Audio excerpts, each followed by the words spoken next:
Good morning, everyone. It's 10:32. I think it's just about time to get this webinar started. Thanks so much for coming. We've got a bunch of attendees here live on Zoom. My name is Han.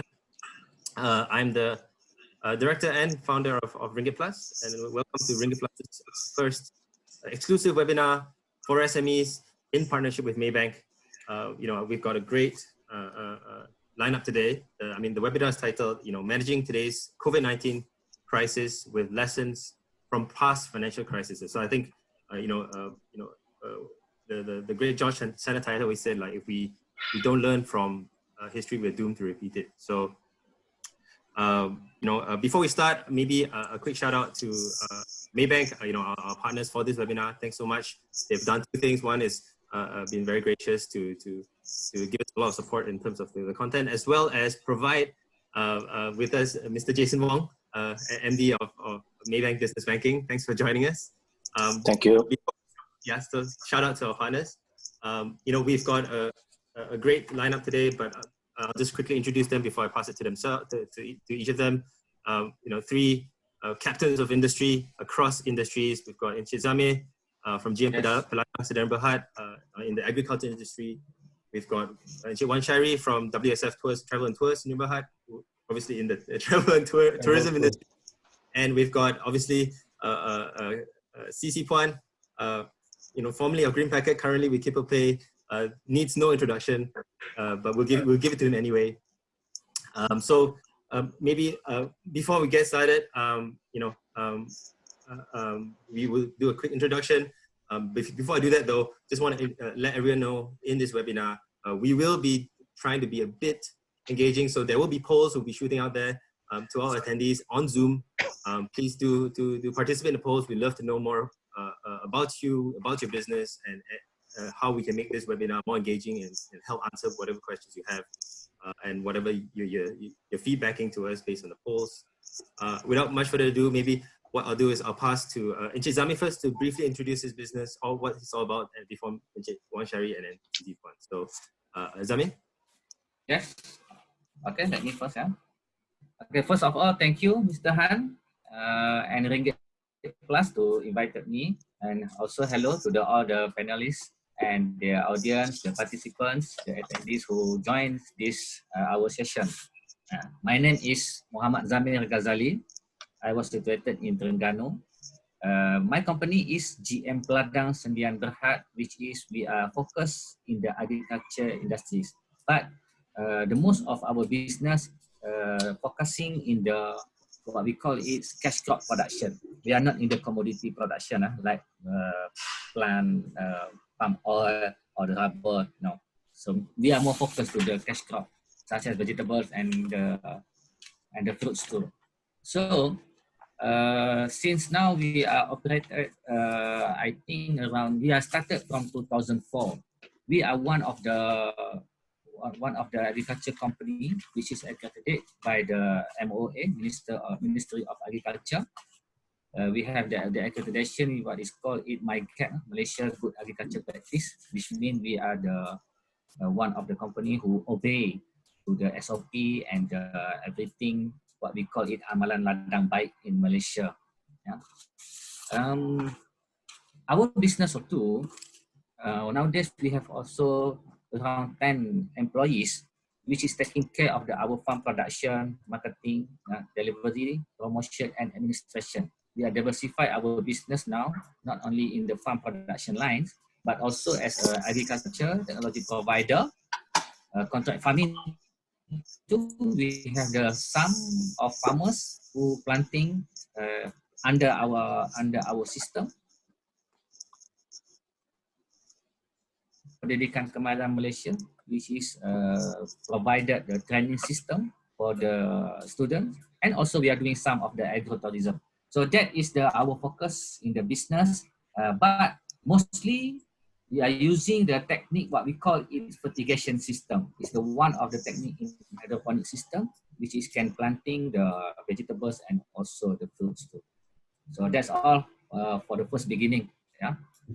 No, thanks for that. I think food security is a key point focus on this time. So thanks so much for your service to the nation. Yes. Encik Wan Shairi, over to you. Everyone's Keen to hear more Okay. about your business. Good morning. Welcome. Thank you very much, Mr. Han. Welcome to other panelists. My name is Ms. Wan Shairi Wan Ahmad. I'm the director of WSF Travel. Our business actually we divide to 3 sections. The first one, we are inbound tour operator, bringing tourists from overseas, from all over the world. 80% are from ASEAN and others, and 20% are domestic and also corporate Malaysian. That is our one angle. Number 2, we have actually F&B. We have our own restaurant, call it Gemalai Groups. And we actually serving also F&B to tourists from overseas. And number 3, we also doing online booking engine called speedyboot.com. These are the online travel agent booking for all hotel only for Malaysian. We operating since 2009. So far, we have about 13 to 15 of our staff in travel side. And from the online, we have about 5 teams. And from the F&B, we have about 10 group, 10%. That is all we operating, mainly for tourist industry. That's all. Thank you. No, thanks for that. I think everyone's very keen to hear more about how the tourism industry and F&B industry is doing. Yeah. How we can get out of this. Now we have actually we have our own coaches. We have our own coaches. We have our own fleets now. We have about 8 fleets, tourists to handle group from all the way from Thailand up to down to Singapore, and also covering the whole of Malaysia. Yeah. Okay, thanks for that, Wan Shairi. Lastly, CC, why don't you just give a brief introduction about yourself and your business? All right. Thank you, Han. Thanks for having me here. And great to be here with all the other panel members. I founded Wim Packet in Silicon Valley actually back in year 2000 as a software company. And then we also developed broadband devices and selling to the telco worldwide. And after sold the controlling stake of T1 to Telekom Malaysia in 2015, now we venture into our new digital services pillar. About 3 years ago, it's really a whole new startup ecosystem that we built from scratch under the Share Keeper brand. In the ecosystem, actually, we have e-wallet, payment gateway, white label e-wallet in the fintech phase, and we also have Keeper brand in the PropTech, including the AI, license plate recognition, parking, and also property management. And just very recently, we also launched the what we call internally war campaign that served as a call out to get Malaysians to embrace the new norms to cope with the COVID-19 pandemic by really accelerating the adoption of digital transformation. So as part of the campaign, we launched our flagship PropTech solution, Keeper Live, that comes with the AI thermal scanner and also an app for the users. So we have also introduced an enhanced version of Keeper Pay e-wallet that really cater for the new low-touch economy. So today, in terms of group, we have around 400 people. So we are actually in a very unique position that you see us as a group. We are both a 20 years old established corporate, and we also have multiple startup within the family, over the last 3 years. So that is a very quick introduction from our side. No, thanks for that. So, I think technology, a lot of people have been talking about technology being a key enabler for the crisis going forward, right? Or to handle the crisis going forward. But let's go back to the title of the webinar, right? Which is, how do we manage this period using lessons from the past? Now, the three of you have run your business, 10, 20 years, right? So you've seen crisis in the past. So maybe if I can ask a straight out question, which is, what are the lessons we can learn from past financial crises that maybe we can apply today? So maybe, Jami, I pass to you first. You've gone through crisis in the past. Yes. Please share what those are, and then what kind of thing we can learn from it. Okay. Thank you, Mr. Han. Actually, for me, myself, during my experience, we have been through 2 times of economic depression, as far as I remember. First in 2007 and second is in 2013. Yeah, but usually in any of the situation of economic down or what we call economic depression, agriculture industry is not so affected by that situation because of agriculture. Yes, everybody knows people need to eat. Yeah, it's more easier to understand like that. But this time, I think, Mr. Han, this time it's become more disaster because of this pandemic, COVID-19, shut down almost all the supply chain and also the what we call it market channel in the agriculture. It affected our revenue so much. Right? As far as I calculated, 2 months of this MCO, we almost lost our revenue, come close to the 50% of our revenue. Because of what? Price was decreased rapidly because customers such hotels and also the restaurant totally closed because of this pandemic. And this MCO also make our fruits and vegetables cannot deliver by the schedule.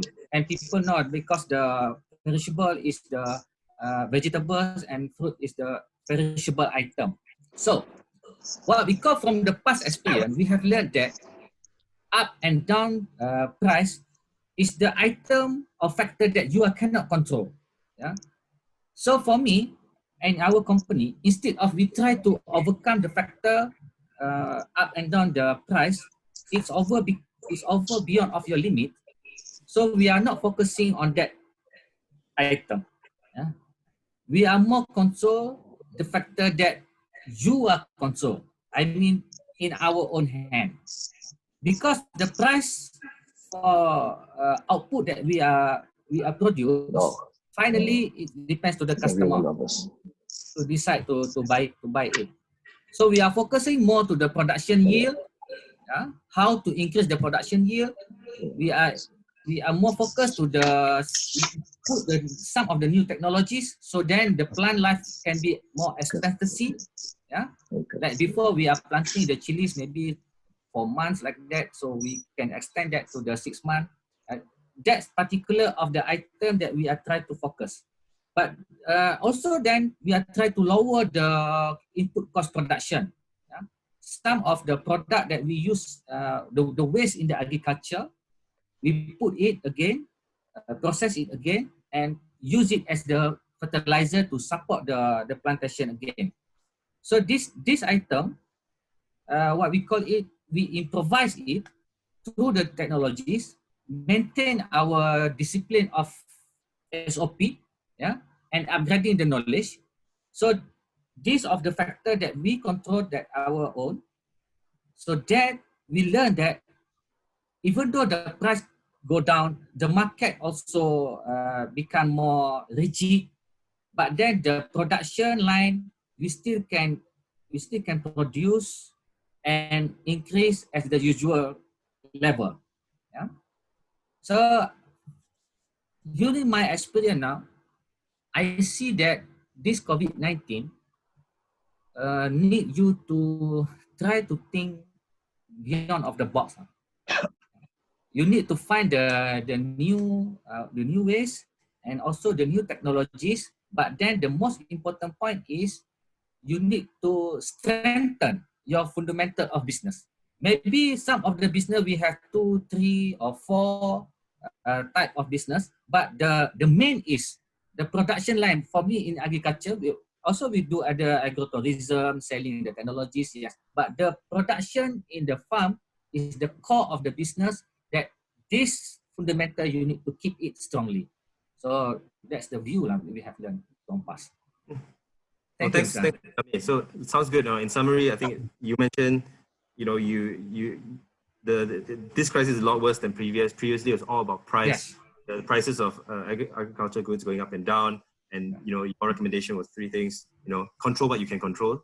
Yes. Don't worry about too much. Strengthen your business, be more resilient, and also start thinking out of the box. So I think these are quite interesting lessons that we can all learn to sustain our businesses today. Yes, correct, Mr. Han. Yeah. I mean, Sherry, how about you? Like, I mean, you've been in business more than 10 years, seen up and downs of the tourism industry. How does, how is going through the previous kind of crises, as this is, I guess, specifically SARS, in the tourism industry, how did that affect your business? What kind of things did you do to sustain your business? I actually myself, we faced two crises before. First, ASEAN economic crisis, 1997. That one, they have no computers, mostly are not much ITs involved. Mostly are newspaper or newsletter or whatever way, social media.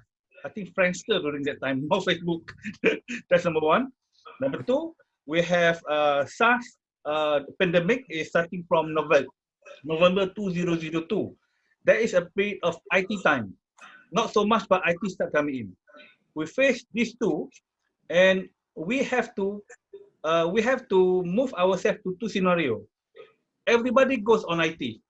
It is good, but you have to remember certain people in our country do not understand ITs. With everybody goes to ITs, some of people who do not understand ITs will left over totally. So what you have to do now, we have to think back to basic. Continue with ITs, but some people who don't understand goes back to basic. Newsletter still have to go down. You have to go down to the street and start going and giving the flyers. It's not that people said, oh, that's old style. But at the moment, you do not left some people who don't understand. You have to continue and make the circle maximize. That is on our side. Now, we have to think these two problems before. Now, they have COVID-19. Is combination, maybe 2, maybe 3 pandemic before this, but this is the worst. What we have now, before people are still traveling, but now people from overseas not allowed to come in. We don't even allowed to go out interstate. The tourism almost shut down now. But what are we going to do? We have to play a role, because I told you earlier, we have F&B. We have a bit of F&B, we have a bit of tourism, we have a bit of IT. So we have to shift ourselves a bit. Reduce of the percentage of business from the tourism, but focus a bit more on F&Bs and focus a bit more on ITs. So that you have to balance up, You cannot put one egg in one all egg in one basket. This is what happened now. We have to start shifting and try to balance up. If you're depending 100% on tourism, I can tell you within these 3 or 4 months, we'll close shop.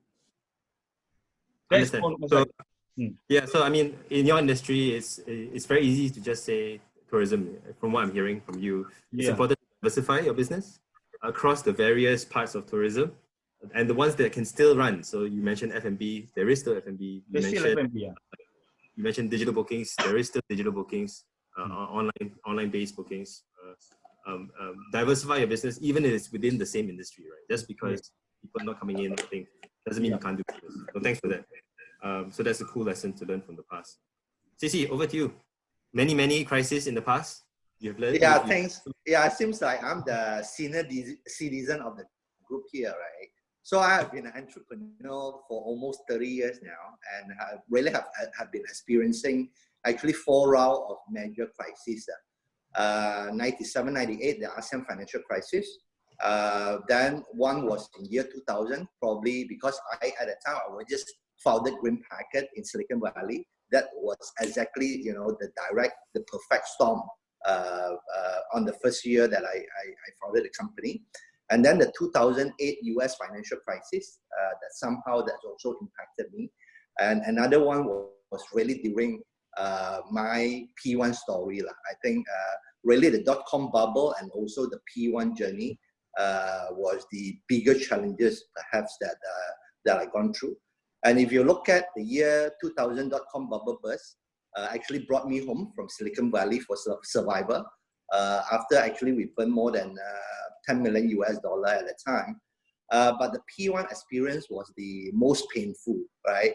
And after I took Green Packet public in year 2005, we become actually the first Malaysian unicorn then with a market cap of close to $1 billion US in year 2007. So it was also the same year that we received a 4G WiMAX license from the government on the same year. And then it was the time that our nightmare started. We invested actually more than 1.5 billion ringgit with investment from Intel Capital and also SKT from South Korea from year 2007 to 2013 and built a nationwide WiMAX network.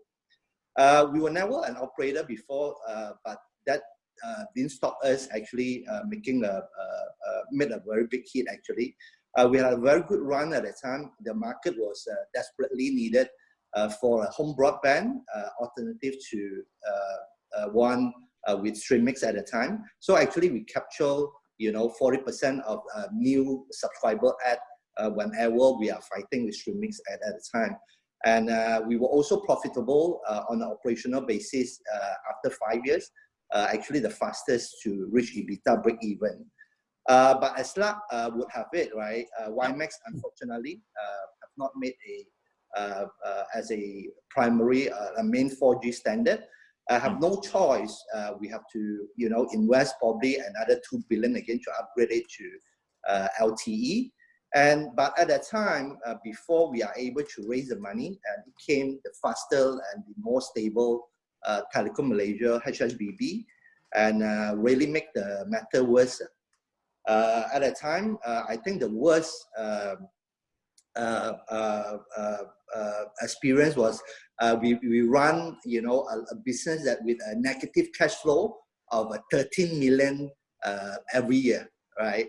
And at that time, with the competition from HSBB, and also there's no way that we can further improve on the WiMAX experience.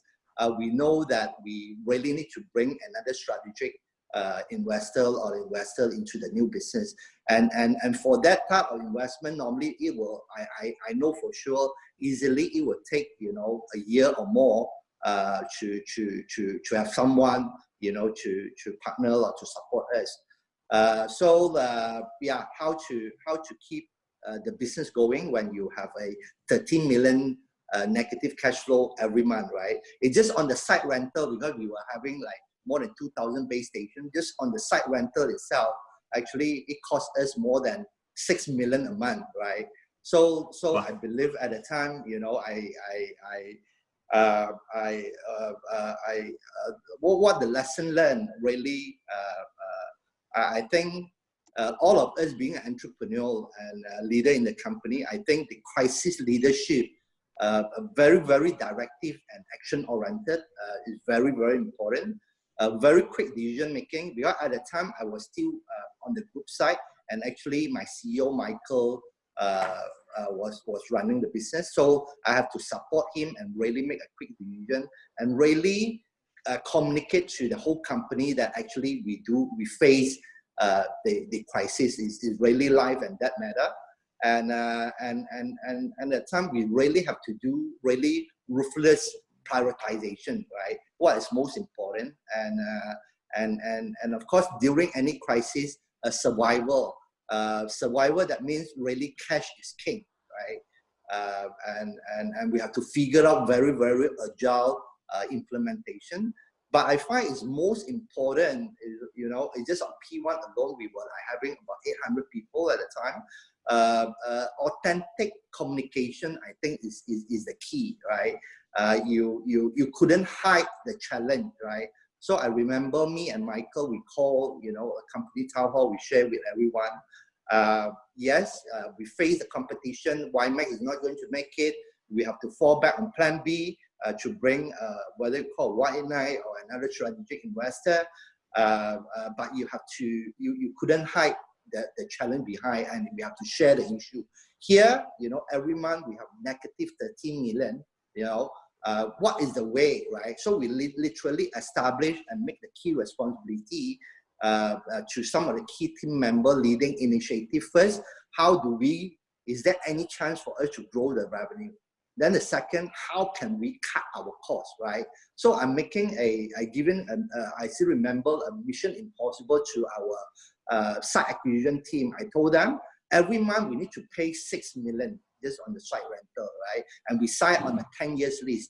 But what I want you all to go is that to help me to negotiate 30 to 50% site rental down, okay, while it's still keeping the site alive, right? Because when you don't pay the rental, I think on average we already have overdue 3 months site rental. But I say go and negotiate with them 30 to 50% to bring it down, and while it still have to maintain the site to go alive.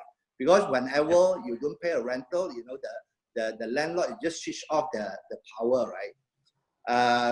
We didn't get the 50% reduction, you know, 2 months after that, but we managed to bring our site rental from 6 million a month, I think, down to slightly less than 4 million, you know, more than 30% saving. And all the landlord give us the support to keep the site up so that we can still charging the customer, right? And how do we increase our revenue? Because we also found that actually we got outstanding debt, you know, about 15 million that the subscriber have not paid us. So we have no choice to put all the overdue subscriber owing to us into CTOS, and one by one, actually they start paying us, right? So yeah, it was, but really summing it up, it was really a few of really the key, as I say, you need to prepare yourself, really tell yourself this is a real crisis, right? You need to change the way that you manage. You have to really change your leadership style, whether you are soft or you are, you know, you are strong, but you need to change really to a crisis leadership, right? And really make tough decision, and most importantly, I think communication. I tell all my team, right? Even you feel that you have tell everyone, right? I still remember my favorite analogy. I tell them, communication is just like shower, right? Okay, you take shower every day or maybe more than once, but you don't feel yourself dirty, right? Actually, you know, all of us, we are not working the farm, and why not? You don't feel yourself dirty, but you still go to do shower, you know, 1 or twice a day. It's just that even you have communicated, but you rather over-communicate. Right? Yeah. Thanks for that, CC. I see, I'll cut you off because we're running a bit short of time. Okay, all right. But thanks for that, though. We cannot learn from somebody with over 800 employees managing to a crisis. Then I know who else we can learn from. But in short, I agree with you completely, right? Quick, decisive crisis leadership with over communicating is something that I picked up from you also, and I practice in my own business. So thanks for that. I think, as I said earlier at the start of the webinar, we'll try and keep this a bit engaging, and we'll try and engage with also the attendees we have. So we'll run a few polls today. The first one is about our attendees here. Like, what is your business? Are you a small business? Are you a large business? Are you a medium business? Are you a corporate? Please do vote, or rather not vote. Please do answer our poll so we have a better sense of, you know, what kind of businesses you guys are running, or if you are business people in this webinar, please do answer. We'll give about 5 seconds to answer, and then we will tailor kind of our answers and responses and questions accordingly. I think that's enough for the first question. And then can I actually vote? And then also the second question, which is coming up in about 3 seconds, I hope, from our administrators, is, you know, this will definitely help us, you know, tailor our answers a bit better, which is, what is your cash flow position if you're a business over the next 6 months? Is it totally fine if this continues? Is it a bit tighter but still manageable? Or you know, are you foreseeing that you're going to need financial assistance? So these are kind of 3 key situations that you need to consider. You know, what is your cash flow position? Is it enough? Is it a bit tight but still can? Or is it you need some financial assistance? Just give, you know, a few seconds for our attendees to finish polling, and then we can move on to the next part of the webinar, which is, you know, now that we've talked about previous financial crisis, you know, what are the key differences of this one? What do we think about this one what's our overview on today's crisis, both health and economic, that we're facing. And what are we currently doing as business people to save the business, to sustain it, and how are we more prepared this time? But before I do that, maybe I'll pass over to Jason. As a bank, you've seen all kinds of companies across all kinds of crises. What do you think of today's crisis? What's your overview of today? What are the sentiments, as a banker from the industry about the crisis today that you can share with our entrepreneurs here as well as attendees? Yeah, thanks, Han, and good morning, everyone. I think firstly, COVID-19 basically impacted all industries. All right, I think including all of us here, right, bankers as well. We are not spared. And of course, this time around, we see a probability of a prolonged recession, right? I think some economists basically predict that it will be a U curve, and some actually predicted that it can be an L-shaped recovery. And having said that, I believe that it will be a long drawn, to recovery. So I believe this will be at least, for the next 12 to 18 months, of recovery for the economy. And as for the SME, I would think that it is very challenging, year ahead. And in Malaysia, that we have about 900,000 of SME entity in Malaysia, and of which majority of these are actually micro and small size SME. Okay, since the MCO, I think we all know that all the businesses are affected. And coming from the trade speaker earlier, some of them, the business has dropped by more than 50%. We see sales has dropped, supply chain has been interrupted, and collection also has been impacted. So arising from this, I think most important here is that the SME must be able to manage the cash flow effectively and efficiently. So as the government actually has, the government has come out with some a rescue package, all right, which it was basically launched sometime back in March. So I would encourage actually the SME to look at the packages that are offered by the government, as well as the banks, to take up the packages in order for them to bridge this difficult period. And earlier in 1st of April, there's also a moratorium given to businesses across Malaysia. So for those that has not taken any moratorium, please do come forward to the bank. Right, we are still able to actually provide a moratorium, for all businesses if you require. So overall, it will be a challenging road ahead, but the government is doing enough, basically, to come up with the stimulus package for all the SME. Right. Thanks. No, I think since you mentioned it, I just to clarify, U-shape and L-shape are kind of economic curves, right? Where U-shape is it recovers but a bit slower and then goes back to normal. Yep. And then L-shape is it recovers but very, very slowly and it never reaches its full potential again. Right? That's correct. Which is completely, both are worse than what we used to like to think would happen. Experience. Which is the V-shape recovery, right? So U-shape is slow recovery and L-shape is recovery, but we will never reach the potential of the previous. Correct. You also mentioned packages that are available. Everybody's hearing about all these kind of acronyms, right? ADF, SRS, GGF, GGS, and some we all not too sure about. But I believe you have something to share today about to most of our entrepreneurs here who may or may not be aware on the packages. So maybe we can throw it up. Your team has prepared something. Maybe you can walk through very quickly what are available, and then I'll ask you some questions about what's Maybank doing about all this. Oh, okay, sure. Basically, if you look at this, what we did is that we did a summary of some of the packages that actually came out by Bank Negara and the government. Here you have a special relief fund. You have got the second one is the AES, and the third one is the agro-food facilities, automation and digitalization. And of course, the last that came out is the GGS scheme. pre-hard team. So all in, if you look at it, that is actually it comes to more than 20 billion of funds that that the government has came out with.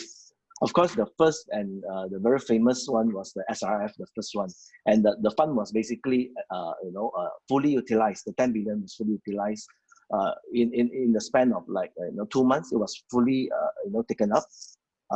And as for Maybank, I think we are very active in this. I think over the last as of early May, I think early May, we have approved about 2.1 billion in Maybank itself out of the 10 billion fund that was granted. And of course, the other thing was that last week actually the federal government has gazetted a waiver of stamping fee for 4 out of these 5 funds, which is the first 4. So for SME, if you have to apply for this fund, what you need to do is that you need to approach a bank. Stamping is being waived, and of course in Maybank also we provide in-house legal documentation, which make the process so much faster and easier. I'm not going to go into details of this. I believe we will share this with you after this session. If you have any question, please bring it up and I will try to answer. Yep. Later. Okay, no, I think there are some questions now specifically on this. So before we move on to the next part of the webinar, which is what advice we have from the panel as well as yourself, Jason, to SMEs. Before we move to that, let's just focus on this part, because there are some questions on this, which is it's not just the SRF, right? Even if the SRF is finished up, the full 10 billion allocation is finished up, there are still alternatives. What if I'm considering the SRF? What other key alternatives I should be looking at out of these 5? It looks like the All Economic and the GG Government Guarantee Scheme, right? Is that correct? Yes, basically I think other than the SRF, you still have the other 4 there, which is available. And if you have to look at it, basically some are in the form of working capital, some are in the form of working capital as well as capex. So it depends, on your nature of the business. See which is more suitable, for your business. If today, for example, if Encik Zamil, you are in the agro-food business, right? You can always, look into this fund, and there is a possibility that we can work out something for you, under this fund. And the best thing is that all stamping has been, waived by the government for this. Okay. No, thanks for that. And then I've got another question from the floor. Don't mind if we just answer this one, then we move back to the webinar agenda. But it's so the government's announced 6-month moratorium. So this means for a majority of loans for retail and SME, there's no need to pay for installments for the next 6 months. It'll just be added on at the end. So there's a 6 months relief period. What happens if this economic recession or economic crisis lasts more than 6 months? And me as a business or any other business owners here foresee that beyond the 6 months moratorium period we might need additional help. What are the options available for us? Come towards the end of that 6 months. Maybe the economy hasn't recovered, or our business, whether it's tourism or agriculture or fintech even, hasn't recovered. What options do we have? What should we do? Okay, I think first thing first, it's very important that the business approach us early, all right, prior to expiry of your moratorium period. And most SME, the moratorium will expire on the 30th of September. So before, I think at least 2 months or 3 months before, you should approach a bank. And what the bank can do here is that we can always look into extension of it or doing an R&R for your facilities. R&R basically is rescheduling and restructuring of your facilities. But I advise that SME to come to the bank as early as possible, not to come to us on the on the 11th hour, which it can be very difficult for the bank to basically get it implemented. And coming to us early is also a good thing, because in Maybank what we have is that we are a bank with a very huge database, and with the database, what we are doing now is we are also doing some matchmaking. I call it, where we actually help our borrowers to look for potential investor, if if there is. And for those customers that actually that is still strong in cash flow, and they have the if they want to expand the business to increase the market share, this is where we will also provide them with a target company to look at. So we are not only looking at a banking solution. We are not only looking at doing an R&R. We are also helping our SME to look for investors, or to look for a target company in that sense. So all this basically, it will basically help the business to move forward one way or the other. Right. Thanks. Okay. No, thank you for that. Thank you for that. I think hopefully that's helped a lot of our attendees here in terms of, hey, look, it's not just about the SRF. It's about other facilities available. I think we can stop the screen share now. Hold on. It's not just about the SRF. It's about other things that are also available.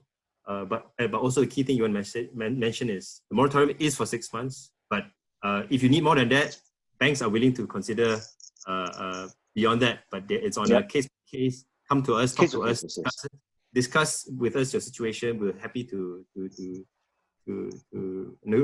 restructure or recover. Yes. Reschedule. Reschedule. Yeah. R&R you mentioned. So that's very helpful. Thank you. We're about to move to the next phase of the next agenda webinar here, which is what's different about this crisis, and what our SME panelists advise, and what is not advice, what are they doing about it, this specific crisis. And then after that will be advice for fellow SMEs. But before we do that, just one more, I want to just go into the polling one more time to just poll our audience to be more engaging. A couple of questions for our audience. The first one is about the challenges they are facing today before our panelists start about it, which is, for all SMEs here in the Zoom Q&A, and please, if you're on Facebook Live, comment there as well so we can see, what your comments are, which is, what is your largest challenge right now as an SME, right? You can select as many or as few as you want to apply. The first is lack of customers, i.e. lack of demand. The second, lack of supply, i.e. my suppliers are not working, my supply chain is broken. Number three, I still got business, but I have a lot slower debtor repayment due to cash flow issues from my debtors or my customers. Or four, even worse, I have actually starting to see increase in bad debts due to some customers of mine closing down. Or maybe it's five, none of the above. My business is doing very well. I don't have any issue. I don't have any challenges. So please do poll. Do respond to us.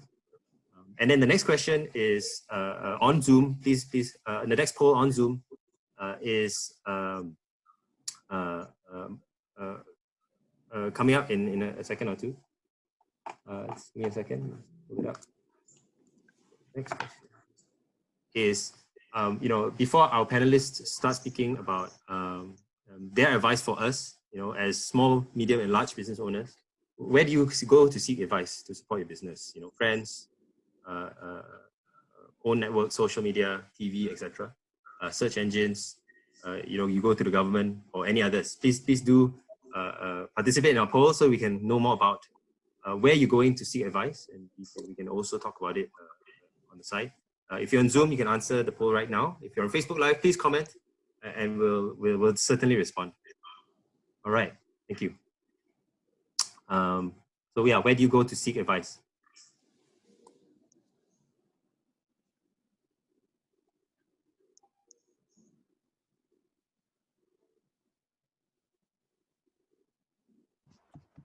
Okay, let's move on. The final part of the agenda for today in the webinar is, look, we talked about previous financial crisis, what we had to do, what we had to think about, how to manage, what we can control, how to diversify your business, why crisis leadership and communication is important. Let's talk more about today in terms of what are you seeing today, what are we doing, what are you doing in your own businesses today to respond to the crisis. And we'll lump it up with the last agenda because we're running short of time. What final advice do you have for the attendees here who are more SMEs of how to handle this? Right. So maybe back to Zami again. How is the crisis for you today? And what are your plans, over the next few months to handle, as well as any advice for SMEs in your industry or any others? Yes. Thank you, Mr. Han. under this current situation, if I can give and share the ideas how to get ready and try to overcome this situation, I divide it to two scenarios. Yeah. First is for the short-term target. Yeah. How you need to respond and try to react for result that you can earn by the short-term targets. At this level, for me, we try to cash in the output of our agriculture as soon as possible. Yeah. Either to sell it with very minimum price, but surely profitable as usual, but not profitable just like before. Or some of our product we try to sell it just to recover, to break even only. So then, because you need to reflect. So you need to reluctant or refuse to keep the stock, which is can increase your losses because the output in agriculture is very perishable. More long you try to keep it and try to find the new the better price, the new market, so the damage can be become more higher. So in the short term target, my idea and our team also respond, sell it to change it into the cash, because if you have the cash in your hand, so maybe you can change the variety of the crops or make a new rotation planning. Yeah? So that is the core of the idea in the short term of in the short term target of life of time. But for the long term target, yeah, you need to try to diversify the plantation and not only focus in one major crop. Most of our farmers and our members in the agriculture, they are focusing only for one crops only, which is because you are a hustler in that area and also have the permanent market for that product. Yeah? You try to adjust your technology, reinvest, purchase a new equipment in order for you to try to plant out of the usual season. So that you can gain the better price again and try to reshape your production line. Other than that, for me, this kind of approach we try in within in these 2 months under this MCO situation. Try to add value in your product and respond with a new norm that we are facing. I think we are facing right now. Try to set up a new marketing strategy such as online selling. But in order for you to do that, yeah, you need to try the new, what we call it in agriculture, the new variety of plantation. For example, before this, we are planting and our production line for rock melon, the shape of the rock melon, which is have a netting like that, consistently 3 to 4 tons per month for rock melon only, not the other vegetables. But during this time of MCO, we saw it because this kind of melon, their shell life not so long. It can be damaged within 3 to 5 days, and then the freshness and the look are not so good anymore. So what we do is we try to find a new hybrid of melons. We try to contact of our friends in overseas and try to get the new of hybrid, and we plantation the new variety. So this time we find out that we can have the new of hybrid melon, which is they have the shell of life can go to 3 weeks without any damage. So this kind of approach you need to put in your strategy. So that particular situation, then you have a very strong product again. You can try to penetrate a new market. So right now we are in GM Padang. We can sell this rock melon and also our pineapple by the courier system. Before this, we cannot do that because by post and customer we get the fruit and then we saw damage from air. So this kind of approach, when you find the new technologies, the new hybrid of seed, you plant it, try to make a new promotion, solve the problem face by face. Yes, maybe at the first of the beginning, the customers and the demand is not there. Yeah? People buying, but not as the usual, they are buying our product before. But then you try to keep it and try to make a new relation with your customers, make a promotion. Sometimes we give it free first, and then the demand slower grow. Yeah? Other than that, for our chilies and what we call the cucumber, Japanese cucumber, we also planting here. We change it to the make the processing. Two types of processed food we put together. First is the paste, and also we make some of the pickles from this cucumber and the chilies too. Yeah. Yes, that is the way for you to try to keep that product to handle the grade B or the grade C of the product, and then you try to penetrate again to the new market. Yeah. So this kind of the solution, I suggest it to members of the colleges outside there, which is also in the agriculture line. Maybe you can look from our experience and try to involve in that way we are make. Yeah, especially in your production line, try to reinvest for the new technologies, find the new solution which is can you to prolong your add values and also lower your cost. Yeah. So this kind of approach that we contribute to our business.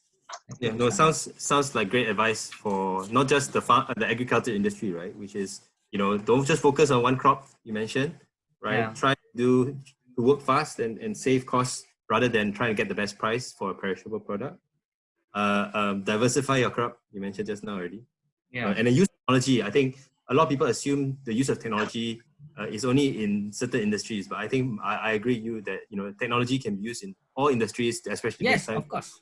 Improve your yields, improve the control over your business. I think that's fantastic. So that's really good advice for our attendees. But maybe next ask Wang Shari, because everyone wants to know about how the tourism industry is faring right now.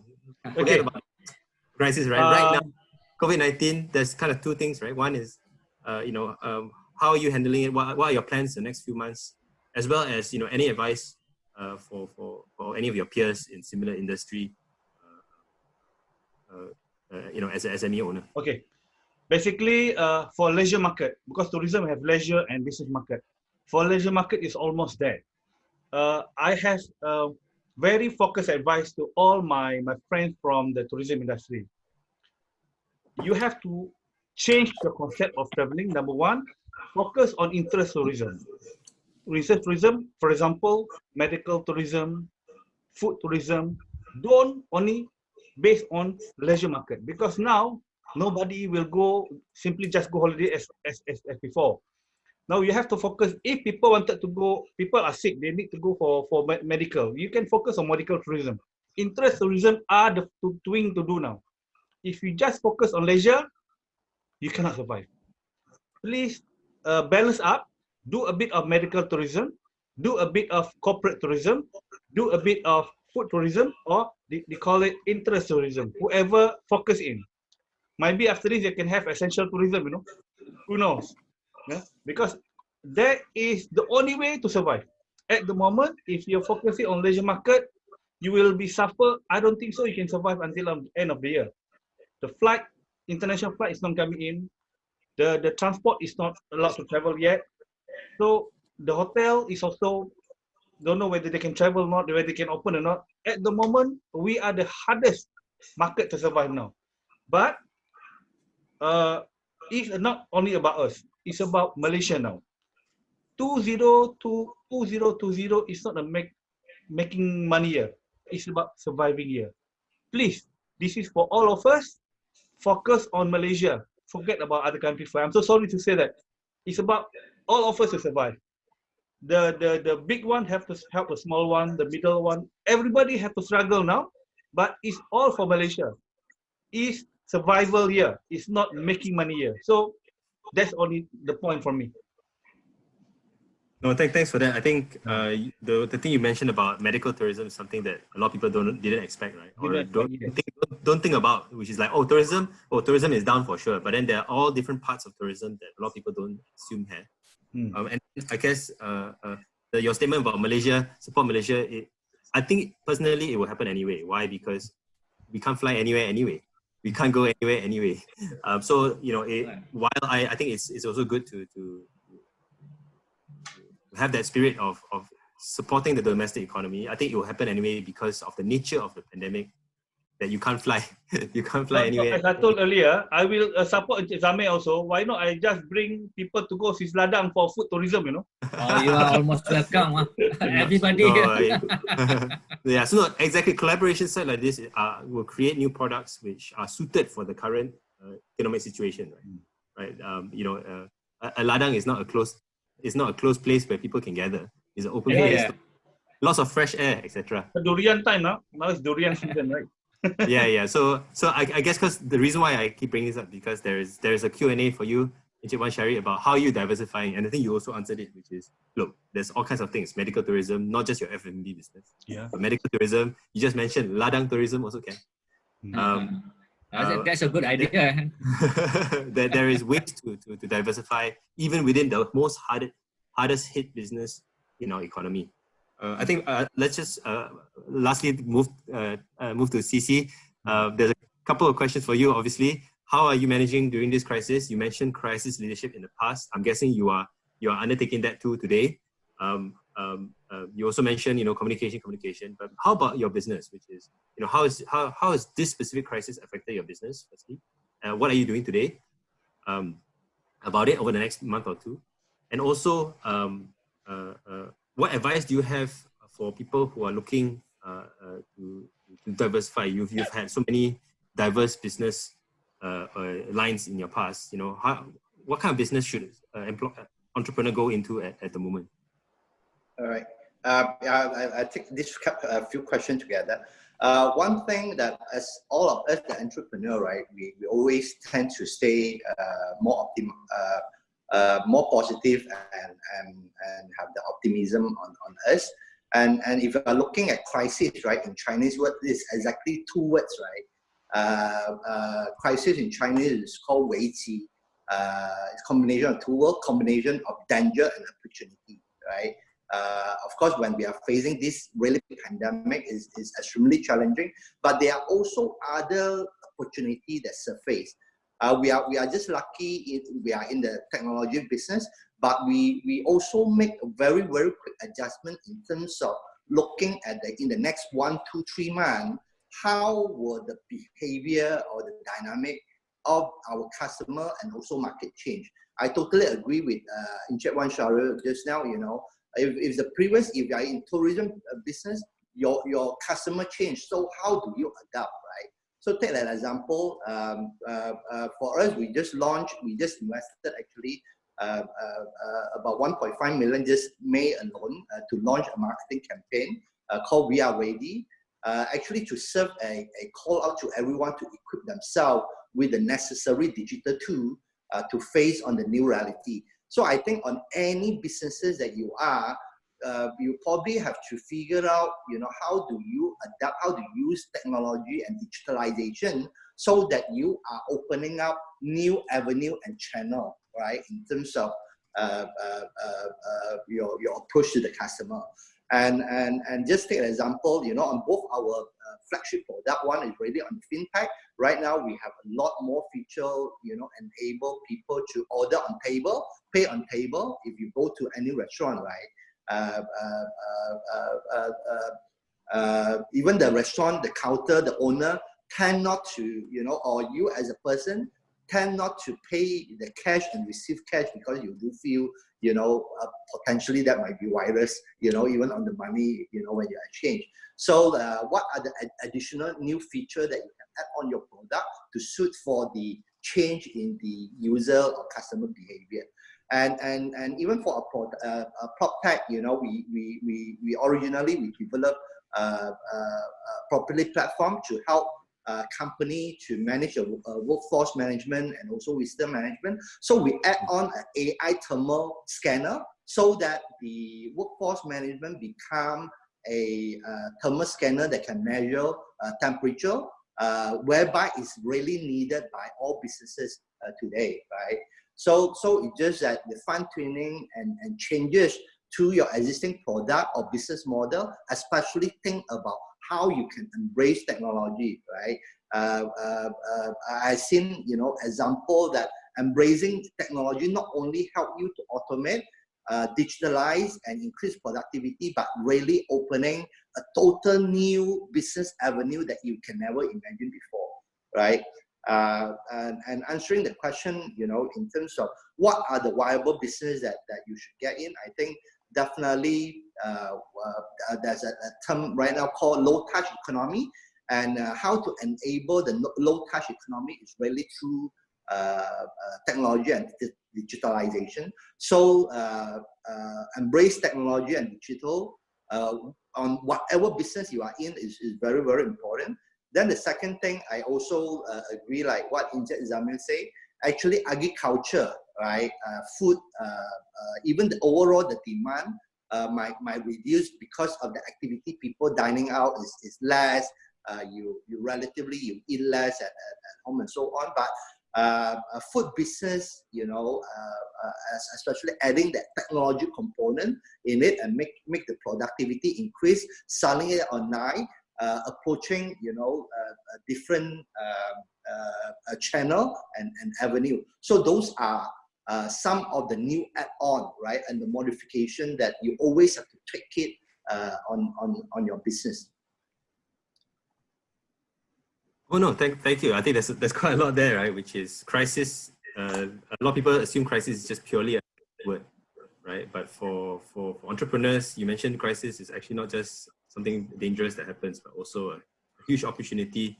And I'm already seeing, you know, between the 3-4 of us, lots of different ways we can think of new opportunities, new products, which are suited. If you are a true entrepreneur, I think, like, you know, Encik Zami mentioned, Encik Wan Sari mentioned, also, if you're a true entrepreneur, you will figure out how to create opportunities out of a crisis. So we mentioned about the funny thing that came out was ladang tourism. For me, that was funny.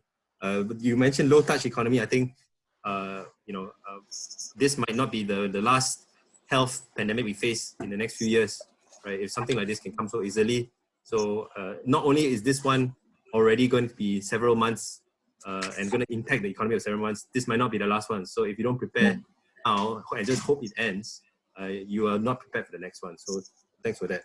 I've got a few questions, I guess, from the audience, the attendees. One for you, Jason, which is where do I go to apply for all these business loans? Obviously at Maybank, where do I go?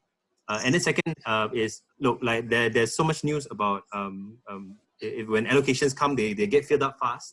How do I make sure my application is, you know, sped up, it goes as fast as possible? How do I speed up my application to make sure that you guys get it approved fast and get it dispersed fast? Well, what are the ways to go about it, Jason? Yeah. Yeah, I think it's very important. Thank you. And I think it's very important that you know, we have a proper set of documents. All right, when we apply for a loan, and this is something that we have prepared, you know, for all SMEs. All right, when you need to apply a loan, basically, you know, you need to get all these documents ready for submission to the bank. And where can we apply for the loan? That question is basically, if you are existing customers of Maybank already, I believe you will have a relationship manager that is handling your account, which, you know, they can help you to apply. And for those that has not opened an account with Maybank, what you can do is that below there you see the you know, general number to call in, or better is to actually send us a email. I think the email address is there, bizloans@maybank.com.my. So this email basically goes straight directly into my business banking, you know, box where, you know, we can pick up and send it to the respective business center to contact you, you know, for your loan application. So that will be the fastest way for you to actually apply, get all the documents ready, and, you know, send it into our email address here. Right, thanks.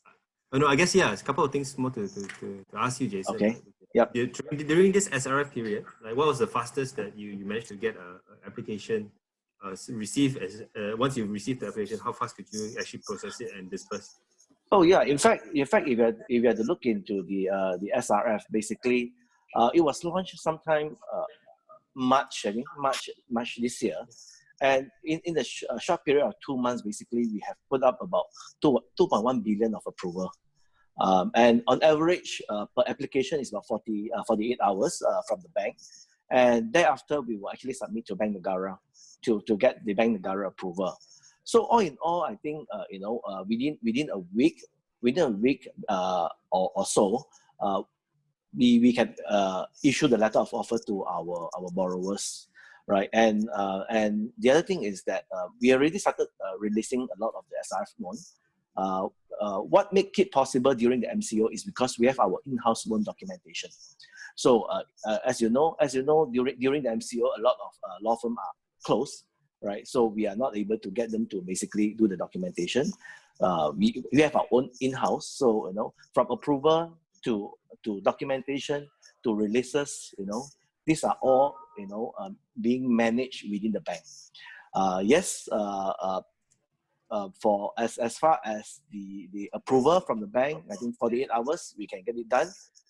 Plus Bank Negara's approval, everything, all in all, a letter of offer can be out in about 7 working days. Oh, okay. Wow. Thanks. So if I count all the days, Yeah. it can be just a few short weeks between like Okay. when I start to when I actually get it done. Yeah. Actually, in fact, sorry. But your advice is to get the all your documents ready, like don't have half your documents here and half your documents there, right? It's to get it all Yes, ready. correct. And then a lot of people misunderstand that it's just a bank who's doing it. There's all sorts of parties, right? You mentioned lawyers, you mentioned Bank Negara. It's not just the bank solely who is a participant in this process, right? So I think as an SME owner, I'm also aware of this because we've gone through several banking applications on that, which is the minute you have everything ready and there's no further questions, it can be a few short weeks. Yeah, and this So involves CGC and SJPP as well. Yeah, right. For the not guarantee. just exactly. Yeah. It's not just a bank. Yeah. We have one question for you here, CC, which is a funny one. Can we be a reseller for Keeper Pay? Yes, definitely. I just answered the question. Yes, we are definitely welcome. We want you to be part of our team. Just log into ready.greenpacket.com. Then you can sign up as our reseller for various product lines that we have. Not only Keeper Pay, but also Keeper Live, the thermal scanner, and so on. Okay. All right. No. Okay. Thanks for that. That's a nice, easy question for you, CC.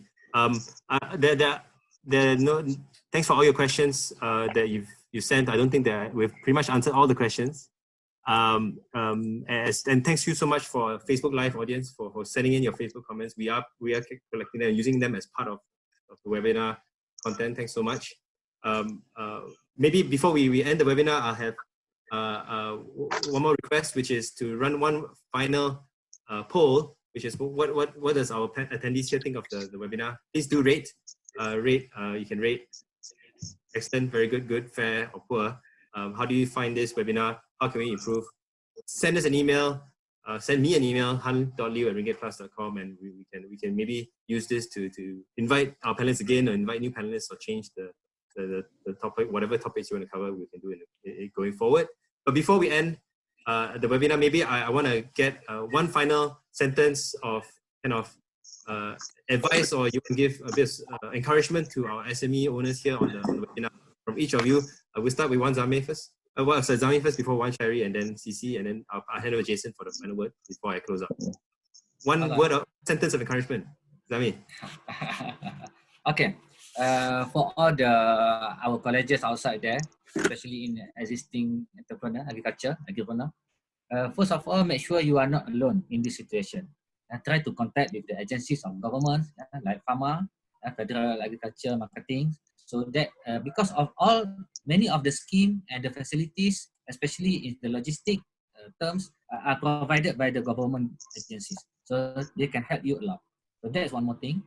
And the second is try to participate and join any NGOs or associate farmers, yeah, or the business club members in agriculture, so that you can make the new network, you can exchange the solution of the ideas, and maybe you can penetrate or deliver the new product changed by the others. So these two things you need to try to reshape and drive, try to get the boost your motivation. Don't give up, yeah, because you are still in this industry, and maybe for one day we can also develop again our business again. No, thank you for that, Zami.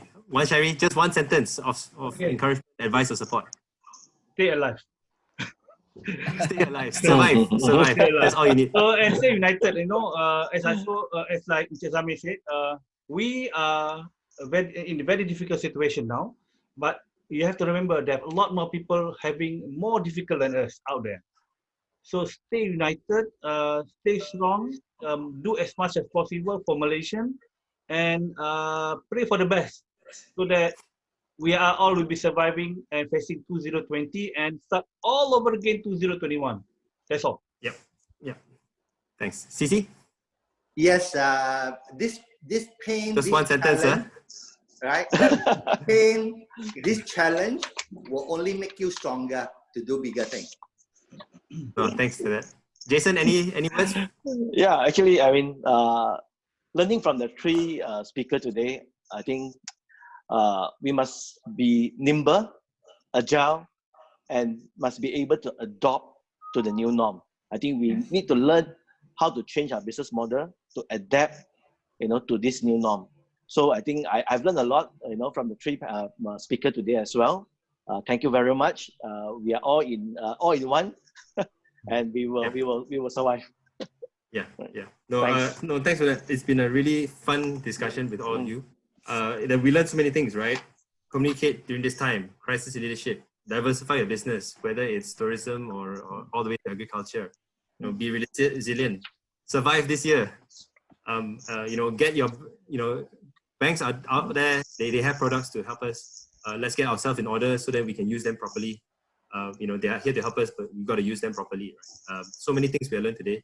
Thanks so much. I hope this has been useful for all attendees. Thank you for attending this webinar for SMEs, how to handle COVID-19 with lessons from the past. Send a big thank you to all panelists. Thank you, Jason. Thank you, Zami. Thank you, Wan Shairi.